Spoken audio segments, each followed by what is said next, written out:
I'm tired of playing childish games. I'm sick of it, Oh, And so damn. she's going to come in and undoubtedly she's going to bring her expertise and wisdom because we Mhm. had another big night and the W. We are 3 weeks out from the regular season being over. Most teams have between 10 and 9 or so games left. Mhm. And there is a really, really big one coming, which is why we're releasing this podcast a day early than normal. The new Yep. schedule is that these will come out on Fridays, but we're doing it on a Thursday because we're just so excited to talk about this. Angel Reese versus Caitlyn Clark, also known as Indiana Fever versus the Chicago Sky. And we're going to talk about that game with Rebecca Lobo, table set, look at expectations, talk about MVP, all that good stuff. But let's just react to last night because one of the things that I love so much, there's not a ton that I love on WNBA social media right now. I've said that. I think this is the worst timeline currently. But one of the things that I do love is how we all sort of come together in these moments, and Twitter lights up when the Fever are playing. And Bay are the Fever playing. They beat They're the hooping. Connecticut Sun yesterday. They beat a Sun team that's one of the best defensive teams in the W by putting 33 points on them in the first quarter. That's the most a team has scored versus the Sun in any quarter this season. They're getting contributions from everywhere. They are absolutely humming. Caitlyn Clark now has 86 made 3-point field goals this season and more history, which seemingly we see every time she steps out into the court. She's the first player in W history to have 6 straight games with 15 points, 5 boards, 5 assists. Kelsey Mitchell made a little bit of history as well. Aaliyah Boston got her career 1,000 point. Like when I saw Sue Bird about 10, 12 days ago on a podcast say that the Fever are a team that I would not want to see in the postseason, I was like, okay, well, I super respect Sue Bird because she's right. But, I don't know. Like they're young. They're the third youngest team in the league. And the other young teams are Dallas and Washington. And certainly they're in the bottom of the standings. And I don't know. Like this is, they've got the easiest schedule down the stretch. And that's going to help them in terms of playoffs. But what does that actually mean in terms of playoff success? I tweeted it last night, Gare Bear, and I stand on it. Like, this team is clicking on all cylinders. If they can clean up the turnovers, which are still a little bit of a problem, if they can clean that part up, they are not a team that I would want to see 3 weeks from now.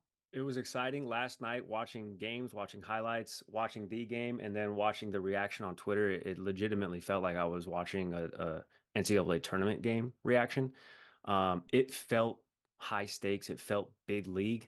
All of the highlights that we saw come out of that game, whether it was Caitlin Clark dishing like the no looks to Aaliyah Boston, like threading the needle, and then Lexi Hall just cashing, like it looked like an all-star game compilation. And I don't think we should ignore the fact that the Fever have won 7 of the last 10. And by the way, they're all against teams who are, for the most part, better than them in the standings. Yes, they recently lost to the Lynx, but they took care of business against the Seattle Storm. They recently completed the regular season sweep of the Phoenix Mercury.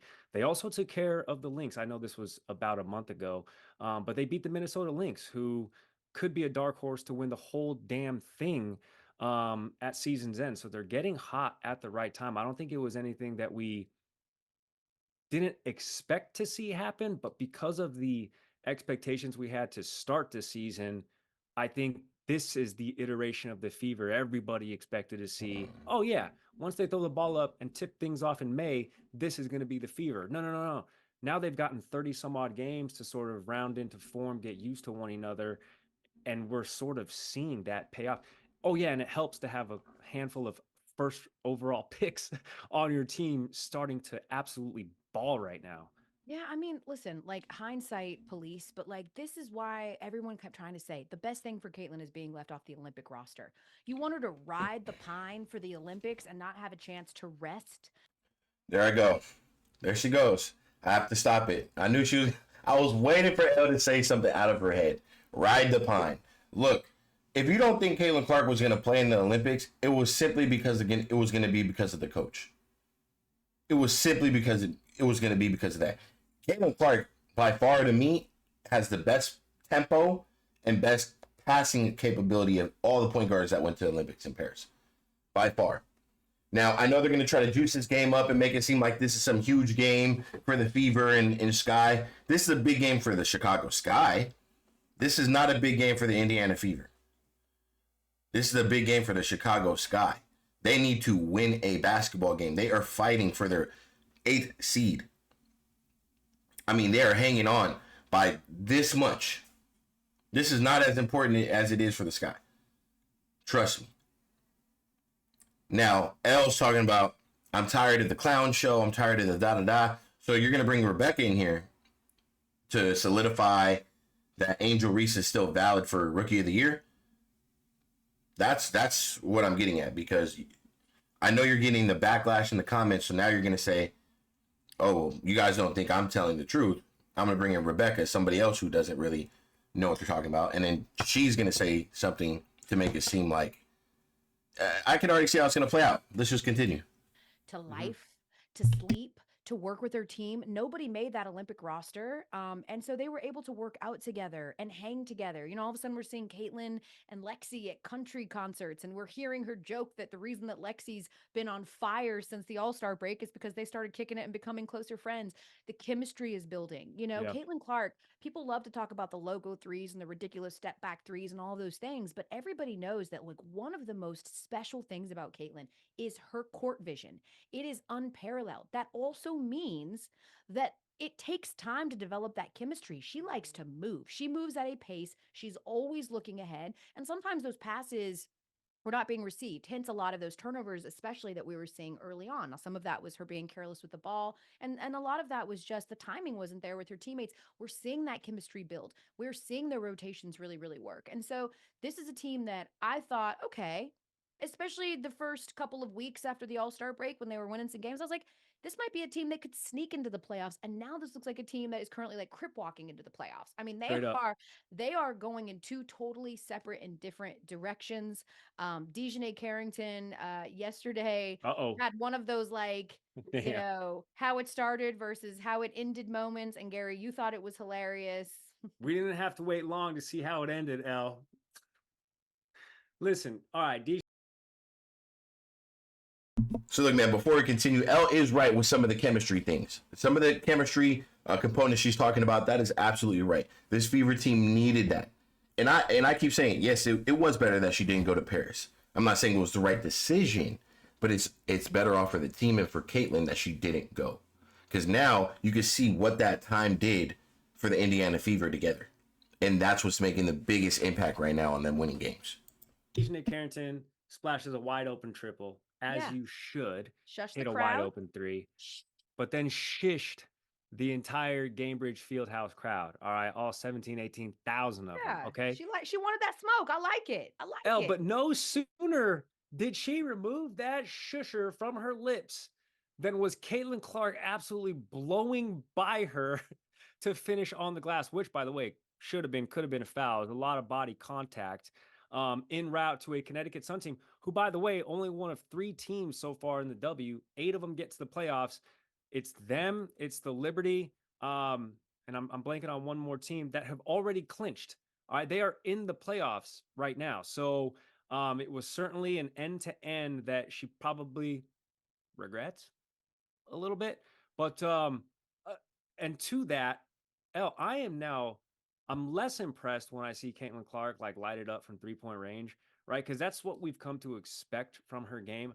I am far more impressed when I see the way that she's facilitating and when I see the way she's running the court, how she's absorbing contact at the rim and finishing at the rim like she did against Dejanay Carrington yesterday to end that sequence. That's actually the scary thing if you are a soon-to-be opponent of the Indiana Fever, is that Caitlyn Clark's game is evolving at the professional rank right before our eyes. Yeah. And by the way, the 3 teams that have already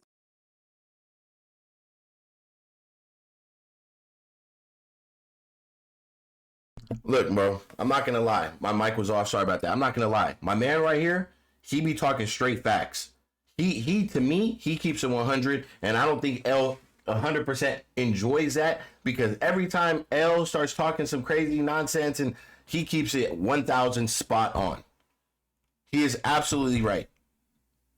Caitlyn Clark is peaking at the right time. She's making the improvements at the right time. When you look at all the other players in the league, everybody's so zoomed in on Caitlyn Clark.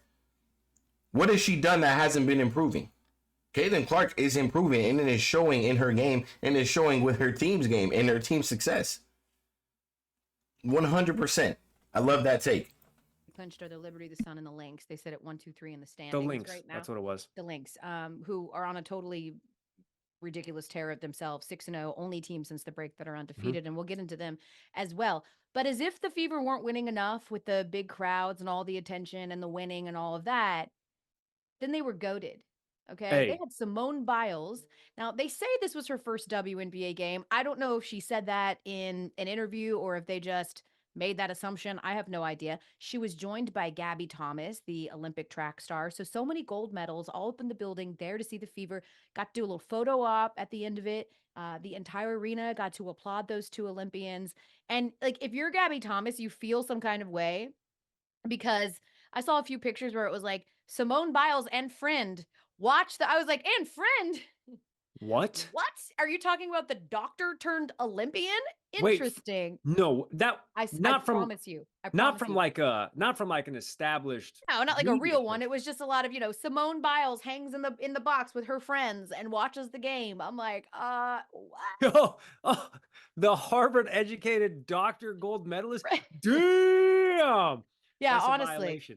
Yeah, that's a huge violation, but a super cool moment. So many decorated people there at the arena last night. And in fact, I got a little jealous. So I figured while both of us, really probably excelled in high school, whatever. I mean, I was all regional. Time out.